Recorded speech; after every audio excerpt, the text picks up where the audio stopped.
My name is Emily Cohen, and this is Ultimate 101, and in today's tutorial we'll be going over the introduction to the hammer throw. On my first team, hammers were banned entirely because my team was so sick of having turnovers because of them. The hammer is one of the most disliked throws in the game because of how often it gets misused, but it doesn't have to be this way. When used responsibly, it is a great throw and very powerful that lets you target teammates that you can never target before. However, when misused, it can be very frustrating for teammates and can get you benched quickly. The hammer is a throw that looks really cool, and because of that, a lot of people want to learn how to do it. However, the hammer is a throw that requires a lot of advanced knowledge in order to be used successfully. Accuracy alone is not enough in order to complete a hammer in a game.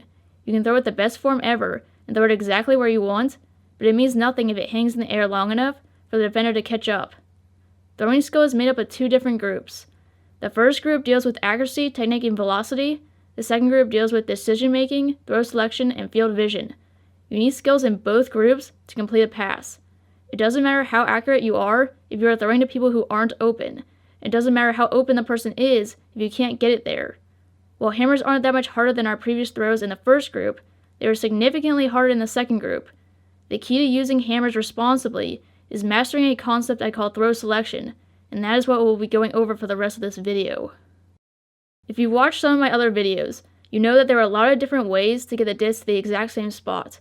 We can make it go straight to the cone, we can make it bend into the cone, and we can make it rise up or drop down into it.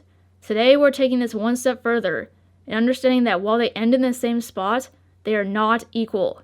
Each approach takes a different amount of time to get to the target, and each has a different reading and catching difficulty. If you're new to Ultimate, reading is the ability to look at a disc in the air and know where it's going to land. The flat approach is the king of all approaches because it is the most efficient, easiest to read, and easiest to catch.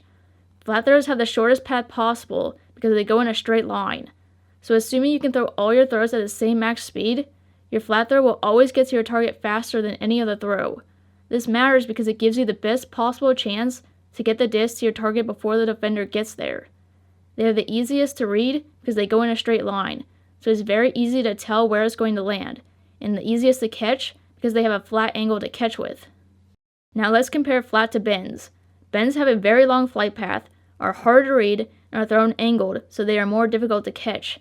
Even if your bend is thrown with perfect form, if it takes too long in the air, the defender will be able to catch up and block it, whereas if you had thrown it flat, it might have gotten there in time.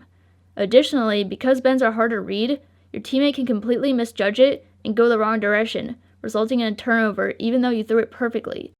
A bend should never be thrown if a flat throw could have been used successfully, because it's less efficient and harder for your teammate to catch. The only time bends should be used is when you actually need the disc to bend for the situation. For example, let's take these goals, and imagine that they are defenders. If I try to throw flat here, it will be defended, so the throw that works the best is to bend it around them. Only use bends when they are the best throw for the situation. Being accurate with them doesn't justify their use.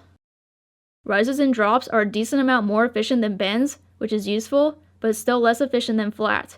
So if you could throw both a bend and a rise, you should pick the rise, because it will get there faster and is easier to read. A hammer is a type of bend that goes upside down, so it's even harder to catch than OIs and IOs. Using a hammer is literally the hardest possible approach to get the disc completed. Hammers have a long flight path, are hard to read, and are the most difficult to catch. As a thrower, it is our responsibility to put our teammate in the position that gives them the best chance of catching it every single time. Hammers should only be used when they are the best throw for the situation. They can be effective when attacking the break side and when trying to get it over defenders. However, they should never ever be thrown if a more efficient throw could have been used instead. Just because they end in the same spot does not make them equal. Understanding how each throw is different is crucial to completing them in games. If you still have questions or this video helped you learn the concept of throw selection for the first time, definitely let me know in the comment section below. If you're really struggling, check out my practice support feature on my website. Like this if you liked it. Don't forget to subscribe. Be sure to share this with anyone you think could benefit from it.